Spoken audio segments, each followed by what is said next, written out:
day 2 of a 3-day visit, the world's biggest democracy meeting one of the world's smallest. Indian Prime Minister Narendra Modi here in Israel, and after the red carpet welcome and the largely symbolic events yesterday, today is more about substance. Two countries with over $4 billion in annual trade looking to step it up. First was a face-to-face with Israeli President Reuven Rivlin, then a working meeting with Premier Benjamin Netanyahu, and later a far more emotional tone. Modi meeting with the 11-year-old boy who lost both of his parents in the 2008 terror attacks in Mumbai. So, would you like to come and stay in India and Mumbai? You are most welcome. You and your all family members. They will get a long-term visa from my government. So anytime you can come, anywhere you can go. Thank you. And our own Jordana Miller spoke with 11-year-old Moshe Holtzberg's nanny. She is the one who saved his life during the attack where he was orphaned. Here's a little bit from her. I was just waiting. I didn't know for what I was waiting. But this much I knew, that he was asleep in the 5th floor, and any moment this baby is going to cry. And I have to be there. So I was there. And thank God that I was there.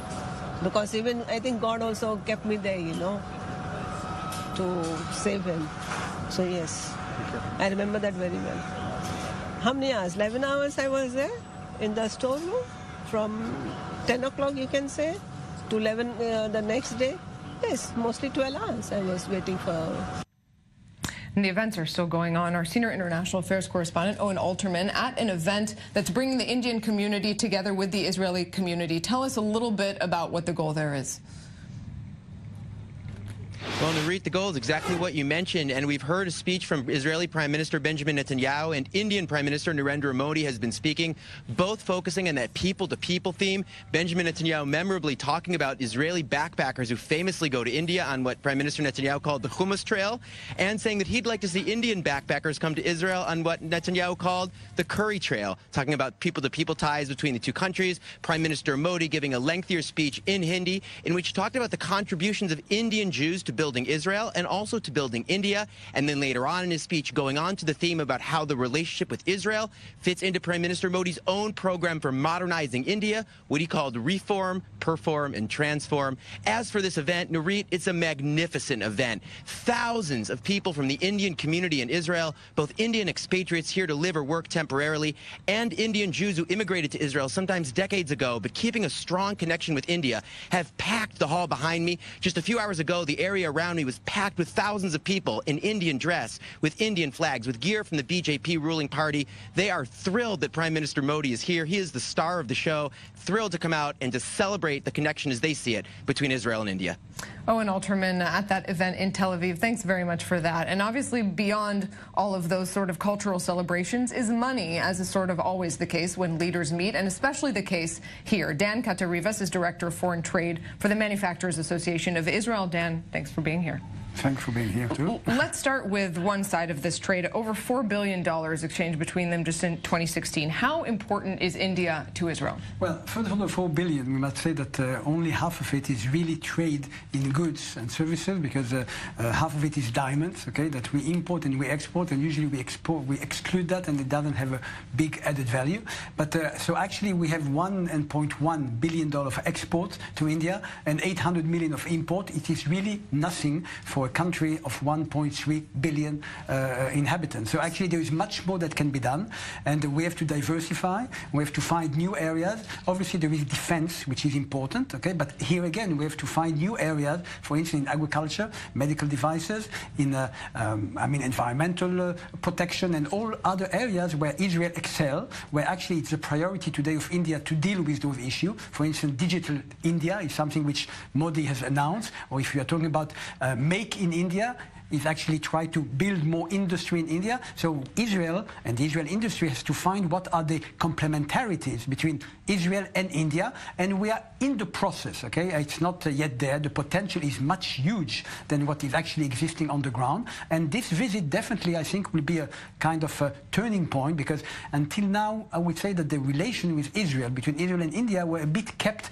under the table, okay? Because India, because of political reasons, geopolitical reasons, etc., hasn't actually publicized so much the relation with Israel. Now everything is up in the front, up in the air, up in the public, and we can definitely do much more. And again, those areas are water, agriculture, medical devices, and smart cities. Modi wants to build 100 smart cities in India, and we've got a lot of technology that can actually fit into that. Before we continue, let's hear a little bit more from some of the delegation. I-24 News spoke with Secretary General of India's ruling party, BJP. Here's a little bit what Ram Madhav had to say. This visit of Prime Minister of India, Mr. Narendra Modi, to Israel is a very significant visit. Government of India and people of India attach a great significance to this visit. In the last 25 years, we have had fruitful and useful collaboration between our two countries. Most important of them are agriculture and water resources related technologies that many states in India have today imported from Israel. So, Dan, we just heard a little bit of memory lane briefly through some of those images also. And as you pointed to, the relationship used to be a little bit under the table. There has been some talk about Narendra Modi ushering in a new era. He's also not visiting Ramallah, which is a change. Do you think does Israel already feel that this is a substantial shift in policy? Well, again, we deal with economics. I mean, politics Even is politics. Economically, yes, definitely. We feel that there is we are now going to inaugurate tomorrow what is called the CEO Forum, which is actually bringing the top leaders from the economy in India with top leaders from Israel, which are going to, and we're going to launch that CEO forum, and then we're going to present recommendation to both the Prime Minister of Israel and of India. So we are really institutionalizing, if you want, much closer relation between the private sector, and definitely we can only expect from now on growing trade, growing joint venture, growing investment, and definitely India is a huge market. They grew 7.6% last year. The population is going to become the largest, and they are going to overcome China in several years. And also the composition of the population is different. China is actually getting older, and India is getting younger. You mentioned many different fields, from all sorts of tech startups to agriculture, water, etc. What is the priority? What do you think, if you were to take a guess, looking ahead 5 or 10 years, what Israel's main sort of attempted export to these countries is going to be? When you deal with a country like India, you have to see what are the priorities of India, and then to try to link up to those priorities. Okay? How high on the list is defense, for example? Well, defense is high on the list for India, because they have, as far as I know, some military problem in some of their borders, whether it's Pakistan, whether it's China, etc. So obviously defense is important, but we want to shift from defense. We want to have the spin-off, the spillover out of defense. We want to develop agriculture, feeding the people, actually raising the standard of living of the people, water, drinking water for people. That's very important. Pollution, fighting pollution. There is a plan that Israeli technology will help clean the Ganges because it's being polluted. So you have several very, I would say, flagship project that Israel, again, very tiny, very small, but with its technology can do miracles. Can be just the right fit. Dan Katarivas, thanks very much for that.